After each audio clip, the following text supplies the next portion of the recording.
So this week's Parsha is Parshas Metzora. It begins on page 621.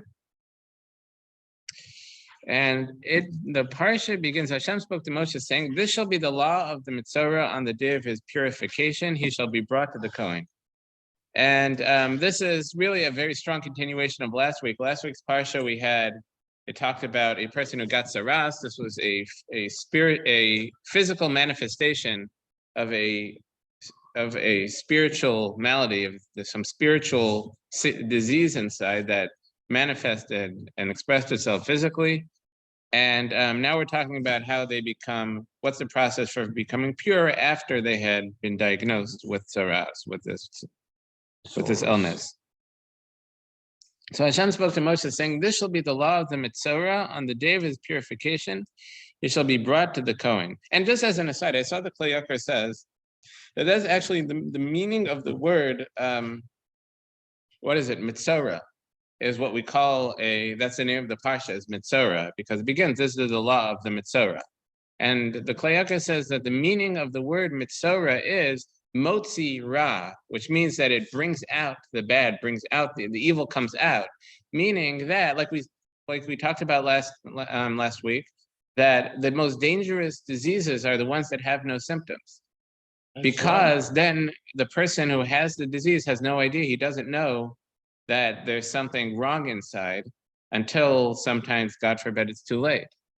And here it's the Metzora is someone who's Motzi Ra, that the bad inside came out, that Hashem did a kindness for him, that the spiritual disease, which would be asymptomatic, Hashem caused it to have physical symptoms, so he'd be aware that there's something wrong that needs treatment. And that's the meaning of the word Metzora, that it's Motzi Ra, that it brings the evil out, that it shows that it's there. So he shall be brought to the Kohen. The Kohen shall go forth to the outside of the camp. The Kohen shall look, and behold, the tsaras affliction has been healed from the Metzora. So what does he do? The Kohen shall command, and for that person being purified, there shall be taken 2 live clean birds, cedar wood, crimson thread, and hyssop. So we understand the 2 live clean birds, cedar wood, crimson thread, and hyssop, which is a grass or a bush. It's considered like a very lowly plant. And whereas cedar wood, a cedar tree, is a very tall, very valuable. It's also fragrant. Yes, and fragrant, but it's considered like from the greatest of the trees, is the cedar tree. And the commentaries say the meaning of these things, that they're taking the birds, I'll get to, but the cedar wood, crimson thread, and hyssop are all to teach him humility. That first of all, the cedar wood is telling him that he raised himself up like a cedar. He viewed himself as above everyone else, which, as we said, and the Kli Yakar speaks this out, that there are really 3 causes for this tsaras affliction. One of them being lashon hara. That's the most famous cause, is lashon hara, speaking ill of others, and that's primarily what causes someone to speak ill of others? When they see themselves as above them. That if you speak about someone because you think you're better than them, so you talk bad about them. And the second is, the Kli Yakar says, is the gaiva, is arrogance itself, is a cause of tsaras. So obviously so this is a humility exercise. And another cause is being stingy with one's property, and trying and being obsessed with amassing wealth and not sharing one's wealth with others. So once again, so where am I? So the cedar wood is saying that he viewed himself like a cedar, as above everyone. The crimson thread is wool that was dyed with a product of a worm. And that's where the red dye came from a worm. And Red dye or blue? Red dye. So this is red dye. And I think even nowadays, one of the common red dyes comes from a beetle. But and the hyssop, once again, is this very lowly grass, saying that he should lower himself down like this worm, and like this hyssop, he should view himself as lesser. And the birds, the Kli Yakar says, he quotes a medrash that says about the lashon hara, about that the cause of tsaras, of this affliction, is speaking ill of others. So he brings a bird to tell him that he was tweeting like a bird. And nowadays we finally, probably most Lashon Hara is literally from tweeting. So the bird would be a very good lesson there. That so one of them is the that he acted like a bird with the twittering, and he says about the arrogance also, that a bird is a symbol of arrogance, that it flies above everyone else. It's looking down on the world, like it's above everyone. Also cocks on. And yes, it does.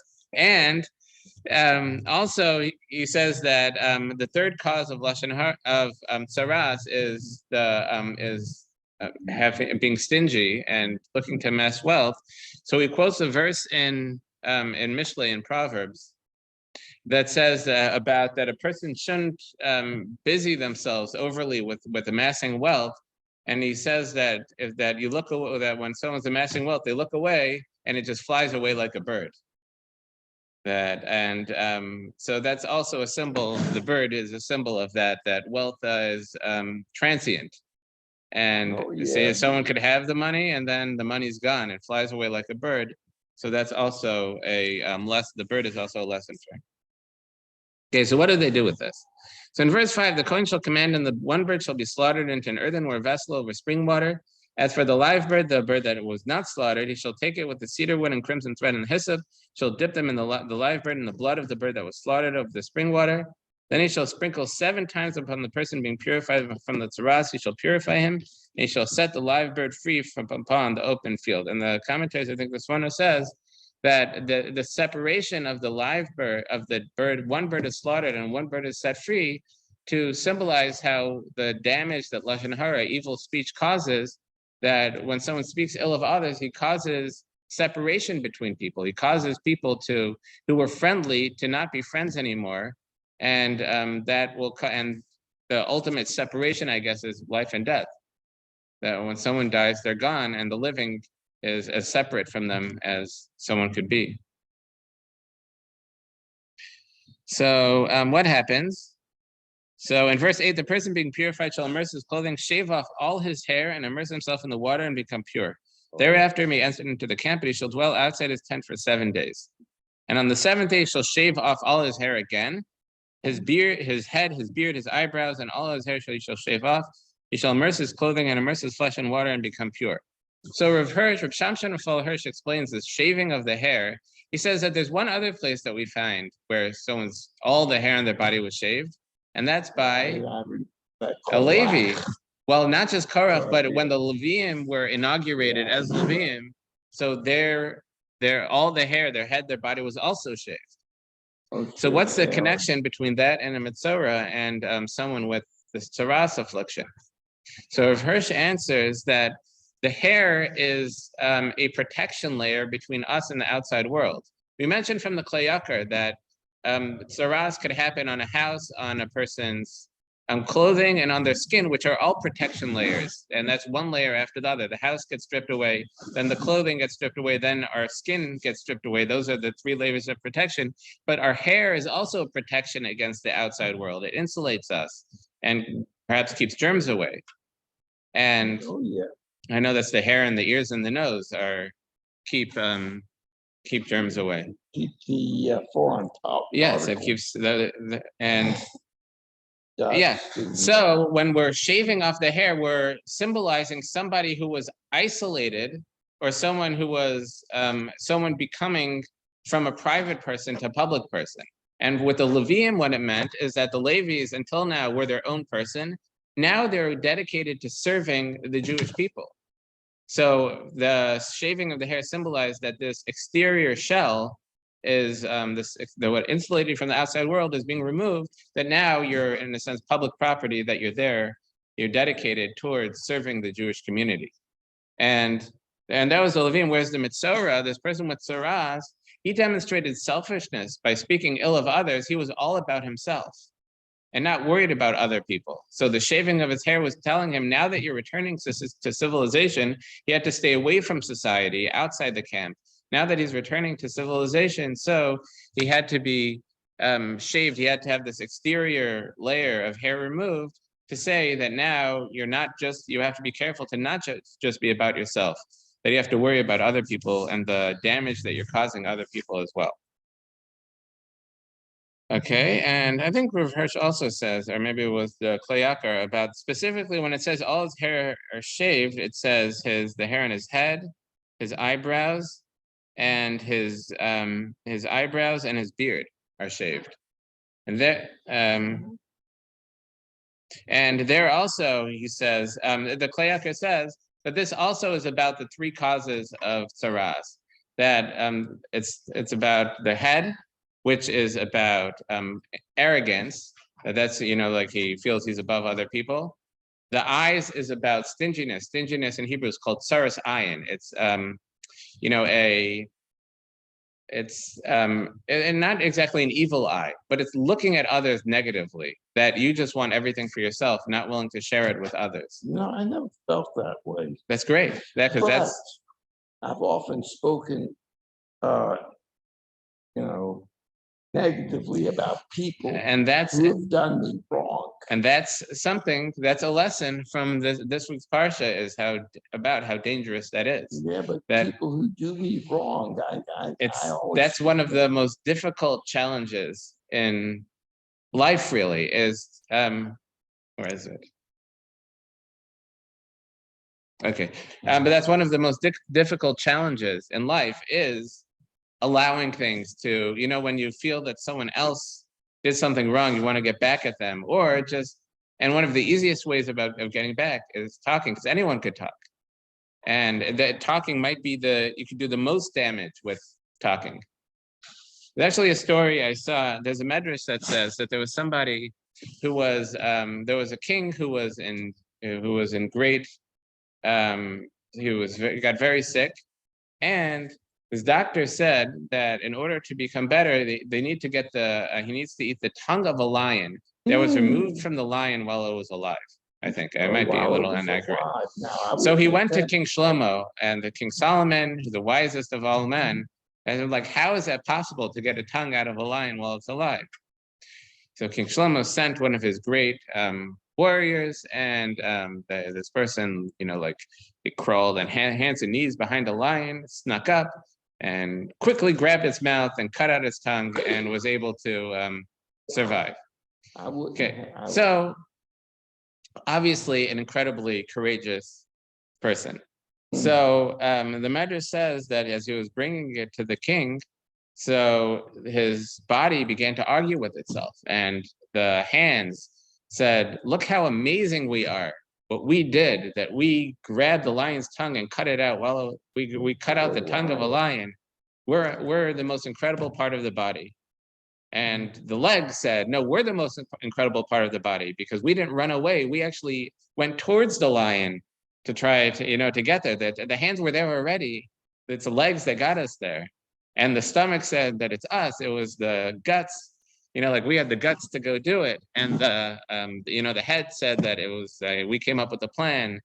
And so the body and the spine was saying that I provided the support. And they were arguing about who was the most important part of the body, the most important part. And the tongue said, I'm the most important part.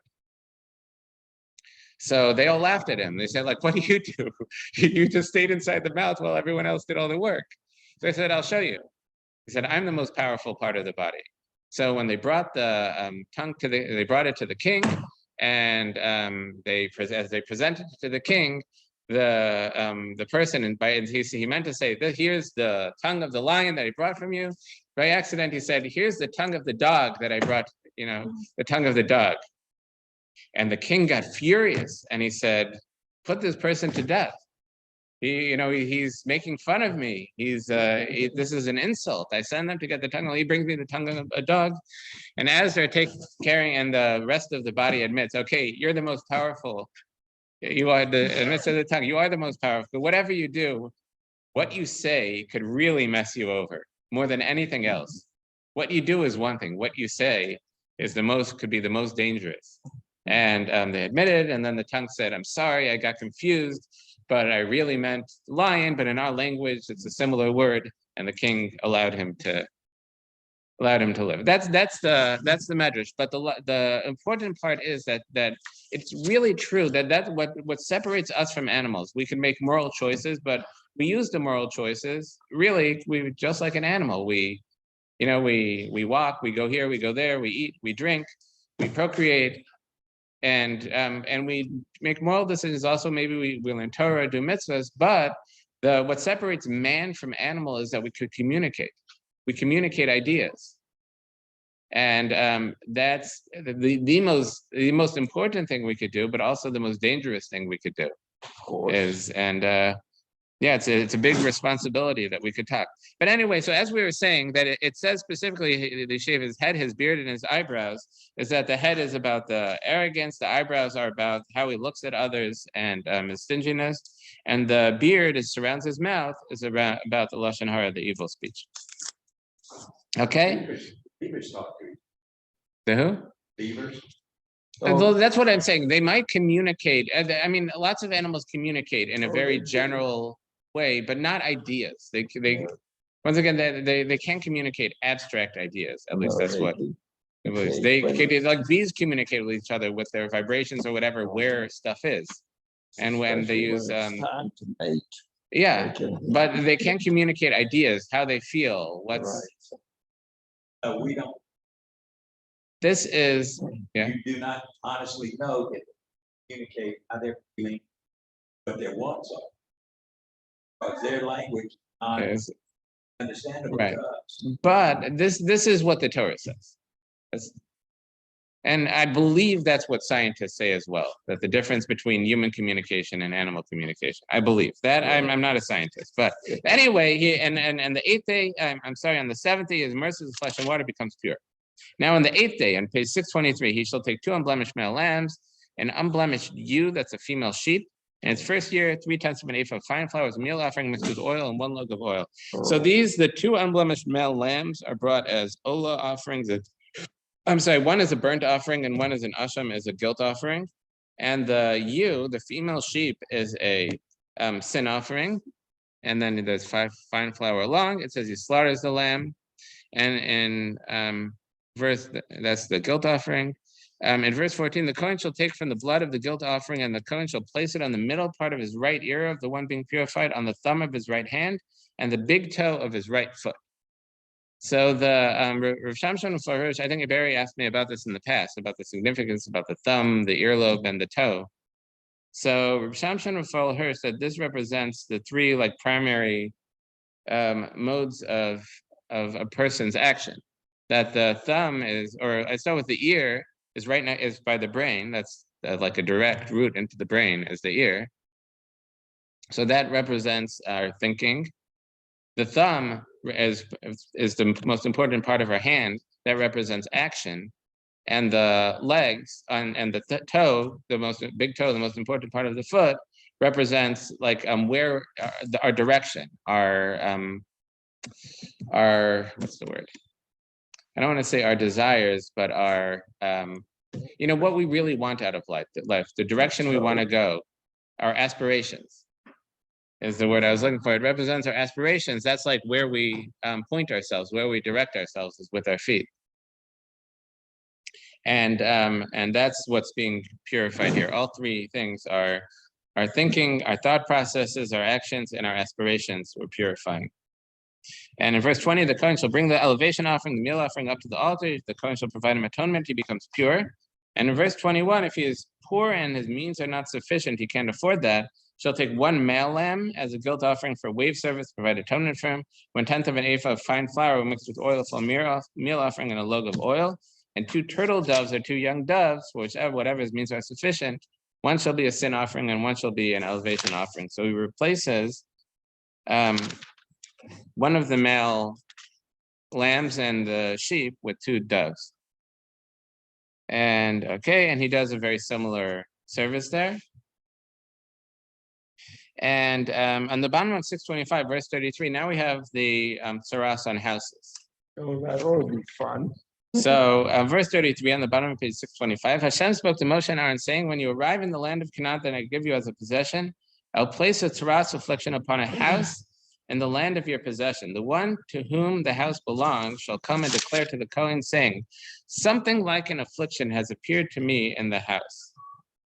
And our sages say, this is to say that even if the person is a great Torah scholar, he might be the one who educates the Kohanim in the laws of Tzaras.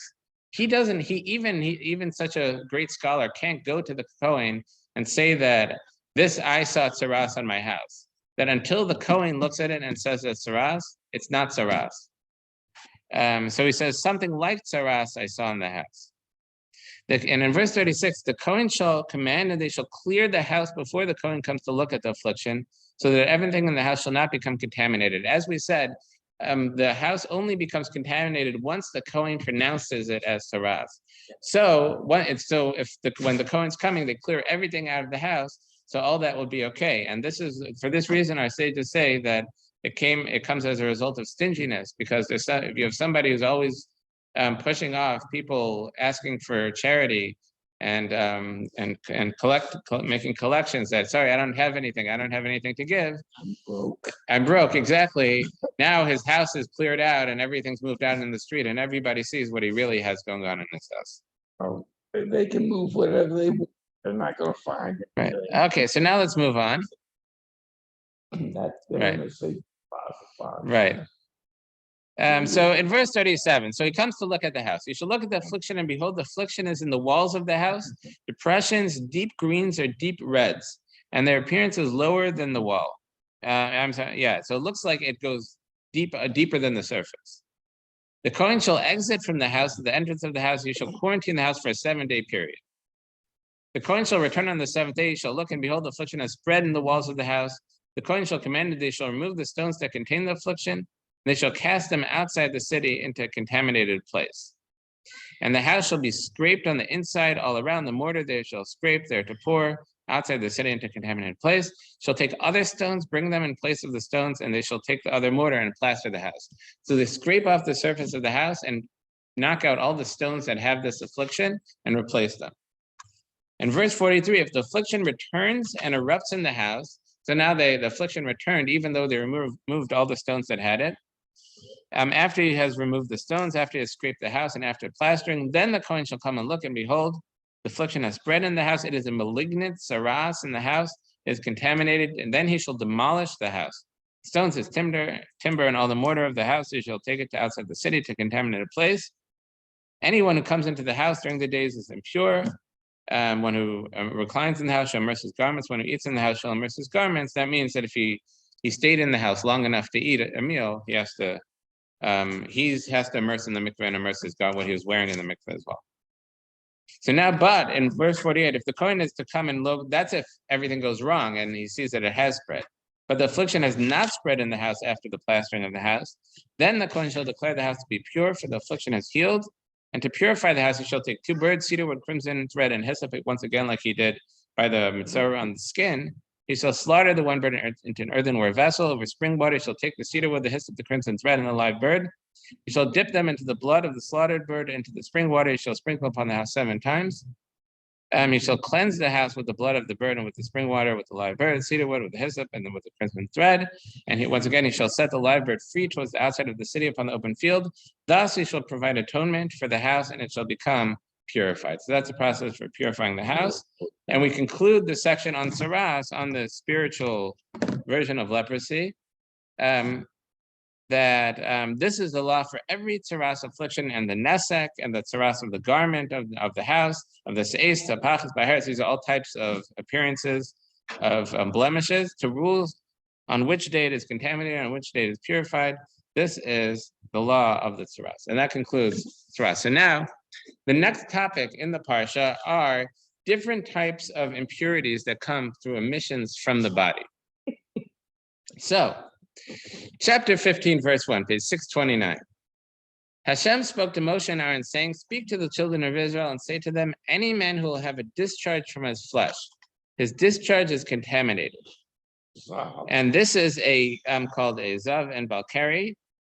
This is whatever that discharge, this is not talking about urinating. This is talking about a man who has either a seminal emission, or if it is diseased, which we'll talk about later. So this shall be his contamination when he discharges, whether his flesh runs with his discharge, it becomes stuffed up. Any bedding upon which a person with the discharge will recline shall be contaminated, and any vessel upon which he sits shall be contaminated. A person who will touch his bedding shall immerse his garments, immerse himself in water, and pretty much anything he leans on or that he touches will also become impure.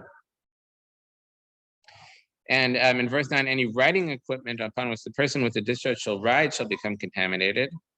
And whoever touches anything that was beneath him, once again, that he put his weight on, is contaminated and has to be dipped in the mikvah. So in verse 13, how does he make himself pure? When the man with the discharge ceases his discharge, he shall count for himself 7 days. So this is, I'll get into this in a minute. 7 days,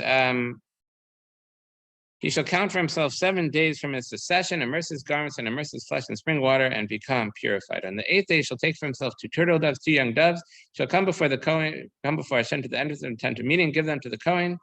Thus, the Kohen shall provide him atonement before Hashem for his discharge. I'm sorry, so that until now we were talking about actually a zav. That's a person with an unusual discharge. So that means that it doesn't come from any arousal. If the person was aroused at the time, he does not have this impurity. It does not come from even like big effort. They say that if the person like ate a big meal, like stuffed himself, and had some of this flow from his body, he's also not pure. Or if the person was picking up something very heavy and it flowed from his body, it's like from the big effort, he's not impure. This is only if it flowed from his body. It's that thick consistency that the Talmud talks about how it's slightly different appearance. I've seen it described as what is it? One of the names of the disease of one of the STDs. Well, they have a name. They have a word for it. It's like some kind of flow that comes from a disease. The Rambam says that this comes from a disease of that area. Oh, it's gonorrhea. Of the general, yeah, I think that was it. I think it was gonorrheal flow. Right. That and so once again, it's not from any arousal, it's not from any hard work. And if the person has that 3 times, so then if he has it twice, so then he's impure for these. He has to wait. It says once again in verse 13, he shall count for himself 7 days from his cessation. Once it stops, he has to count 7 days. Then he has to immerse his garments, immerse his flesh in spring water and become purified. That verse is very interesting. That this is an exception to really just about every case in the Torah when a person is impure, they immerse in a mikvah. A mikvah mikvah literally means a collection. And it's a collection of water. Usually it's collected rainwater. What they do is they allow the rainwater to collect in a they call it a bar, a pit, whatever, they allow the rainwater to collect. Then usually what they do in these mikvahs is that they fill up an area next to where the rainwater is collected with fresh water, with clean water, and they allow the two to connect. And it has to be a connection of a certain diameter. I think it's 2 fingers, where you can stick 2 fingers in and turn it. And as long as it's connected with that amount of a connection, it's considered as one body of water, and the person could dip even in the clean water. But you need that collection of water. That's how, like, let's say a nida, which we'll talk about later, would become pure. In most cases of ritual impurity. In this case, though, that's not enough. It needs to be spring water. That means that it's flowing water from a spring, or it could be like a spring-fed river or a spring-fed lake, but it has to be flowing water from underground that he immerses himself. So this is much more difficult, perhaps, even though many times they actually they used to make mikvahs like that, where they didn't necessarily have our construction. They would make mikvahs by connecting it to a spring. I think the famous mikvah in Tzfat, in the city of Tzfat, the Arizal mikvah. The Arizal mikvah is, I believe, it's a spring. It's actually an underground spring that fills the mikvah. Very cold. Very cold, yes.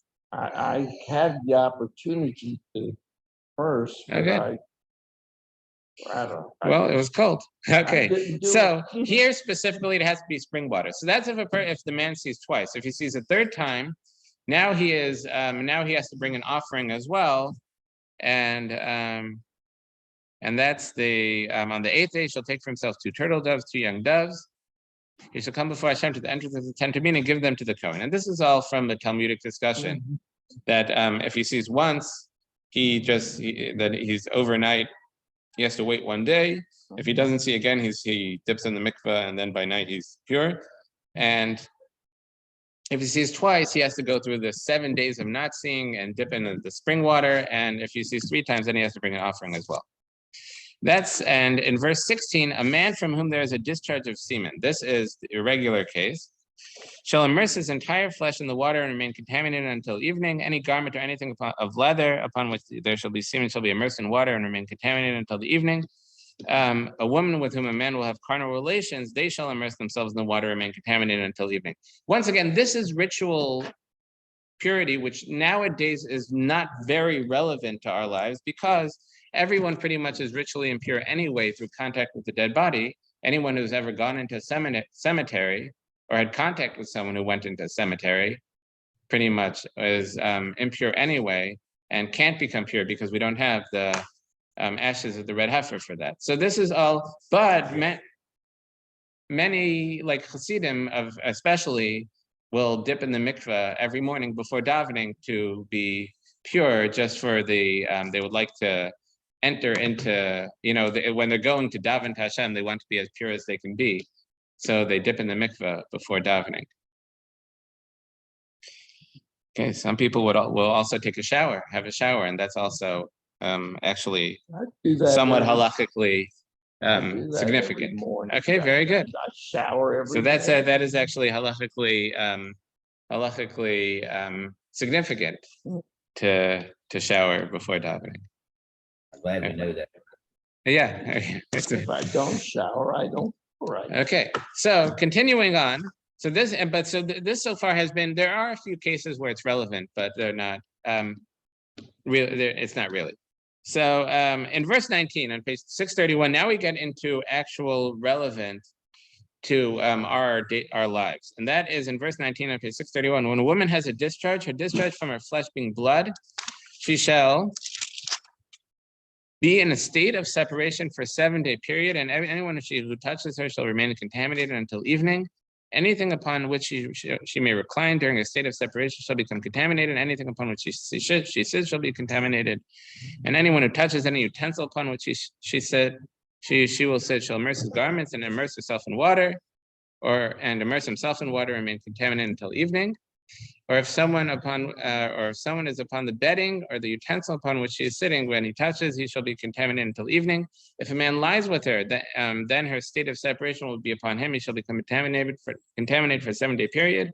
And we'll see in next week's Parsha, not next week's Parsha, but the next Parsha, next week is Pesach, but the next Parsha, that that's prohibited by Torah law for a man to lie with her and her state of separation. And any bedding upon which he may recline shall become contaminated. Okay, this is referring to a regular menstruation. So according to Torah law, she is impure for 7 days from when it starts. And then assuming that it hasn't continued, once she could check the 7th day, if she's not bleeding anymore, she would dip in the mikveh, and she's pure. She's pure at evening. That's a nida. Next, we have a zavado, and that's in verse 25.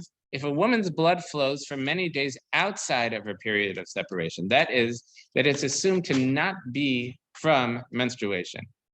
And if I remember correctly, the way this works is that if a woman sees blood, so she's impure for 7 days, any blood during that 7 days would be assumed to be blood from menstruation. And but if she sees during the following 11 days, meaning after the 7 days from when she started seeing blood, if she sees in the following 11 days, then she sees one time, she's a zava for similar to man for 1 day. The following day, if she doesn't see any blood, she dips in the mikveh, she's pure by evening. That's called a shemeres yom keneged yom, and that means that she keeps 1 day corresponding to each day that she sees. If she sees a second day, then if she doesn't see the next day, she could dip in the mikveh and she's pure by evening. If she sees a third day though, so let's see. In verse 28, if she ceases her flow, she must count 7 days for herself, and afterwards she may be purified. That's if she sees for 3 days in a row. So so once again, she must count 7 days from herself, and afterwards she may be purified. Afterwards, she dips in the mikveh. Practically nowadays, our custom is that we treat every woman anytime she sees as if she is a zava, she is this latter category. So instead of just waiting 7 days from when it starts and dipping in the mikveh on the 7th, she would wait till it stops before counting 7 days. And for technical halachic reasons, we wait 5 days before she starts counting those 7 days. And that's what we do. So practically it's an 11-day period before she'd be able to go to the mikveh. Or as my math way off, 12-day period before she'd be able to go to the mikveh. And like I said, this is relevant nowadays because, as we'll see in Parshas Achrei Mos, which is the next Parsha, not next week, is that there's a prohibition against marital relations during this period of time that she's impure from being a nida, a menstruation, or a zava, which is the unusual blood flow. So now, and on page 635, on the 8th day, this is, once again, if she saw 3 days in a row, and in an unusual time, she shall take for herself 2 turtle doves or 2 young doves. She shall bring them to the Kohen to the entrance of the tent of meeting. The Kohen shall make one a sin offering, the other one an elevation offering. The Kohen shall provide atonement for her before Hashem for a continuing contaminating flow. And it continues, you shall separate the children of Israel from the contamination. They shall not die as a result of the contamination if they contaminate my tabernacle that is among them, if they come into the tabernacle when they're impure. This is the law of the man with a discharge, and from whom there is a seminal discharge through which he becomes contaminated. Concerning a woman who suffers through her separation, concerning a person who has this flow, whether male or female, and concerning a man who lies with a contaminated woman. And the Medrash says about these laws that it would seem that these are things that we wouldn't talk about. That these are, some very private things, especially, either a woman's flow or a man's flow when he is flow from a disease, that this isn't something we'd like to talk about. But the Medrash says that this is something that's very beloved before Hashem. And the commentaries say that because, like we said, the regular laws of ritual impurity are things that we can't really, that aren't so relevant to our daily lives nowadays, because we can't really become pure to begin with. And like I said, there aren't really any ramifications when we don't have the temple and we're not eating truma, we don't have kohanim eating sanctified things like truma, and we're not going to we're not going to the temple. But these laws of purity are still relevant, and that signals to us how the Jewish people are special before Hashem, that these are only relevant to the Jewish people, that if, let's say, a non-Jewish woman is menstruates, she's not impure, and she doesn't make anything she touches impure. It's only the holiness of the Jews and the closeness to Hashem that Hashem commanded us with these laws of purity. Okay, so this week's Parsha is, I believe, a special Shabbos. I'll double check that, but we're not taking out 2 Torahs, but it does have a special Haftarah. That is, the Haftarah is Shabbos Hagadol, the great Shabbos, which is the Shabbos before Pesach. So it's a special Haftarah. It is on page 1220. Thank you, Alan. The Haftarah is on 1220. And this is actually the conclusion to the prophets. It's the end of the last book of the prophets. That's the book of Malachi. I guess it would be called Malachi, and it has some very famous verses in it. Let's see, where am I? It talks about how we wouldn't give tzedakah, how we wouldn't give charity, that the Jewish people stopped giving charity. And it says in verse 10 on page 1220, bring the entire tithe to the storehouse and let there be food in my house, and test me now. Thereby, says Hashem, Master of the legions, if I will not open for you the windows of heaven and pour down for you blessing beyond your capacity. Usually, we don't test Hashem. We don't say, God, if I do this, I'm expecting this to happen. But here the prophet is saying that with tzedakah, with charity, we could say that, here, I'm giving charity. I would like to see bounty, to get something back. And that's what Hashem says. If we give our tzedakah properly, so Hashem will send us bounty. And where am I? And this is a famous section. I'll start from verse 16 here on page 1220.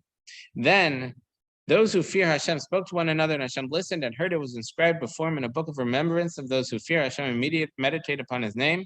They shall remain mine as a treasure, says Hashem, master of legions, of the days when I make judgment, and I shall have compassion on them, as a man has compassion on his son who serves him. Then you will turn and see the difference between the righteous and the wicked, between one who serves God and one who does not serve him. For behold, the day is coming, burning like an oven. All the wanton ones and all the evildoers will be stubble, and the coming day will set them ablaze, says Hashem, master of legions. It will leave them no root or branch. This is the coming, the Christians like to call it the apocalypse or whatever they call it. This is, but for you that revere my name, a son of righteousness will shine forth with healing on its wings. You shall go forth and prosper like fatted calves. That the same, it's a day like the oven for the wicked, but to us it's like the coming of the sun, that the sun shines down on us, shines down on us and makes us healthy. You'll trample the wicked, for they will be like dust under the soles of your feet on that day that I prepare, says Hashem, master of legions. Remember, in verse 22 and 12:21, remember the teaching of Moshe, my servant, which commanded him at Horeb for all of Israel, decrees and ordinances. Behold, and I send you, Eliyahu the prophet, before the great and awesome day of Hashem. He shall restore the hearts of the fathers to the children, and the hearts of the children to their fathers, lest I come and strike the land with destruction. Behold, and we conclude, behold, I send you Eliyahu the prophet before the great and awesome day of Hashem. And the prophets conclude with this prophecy about the coming of the Mashiach.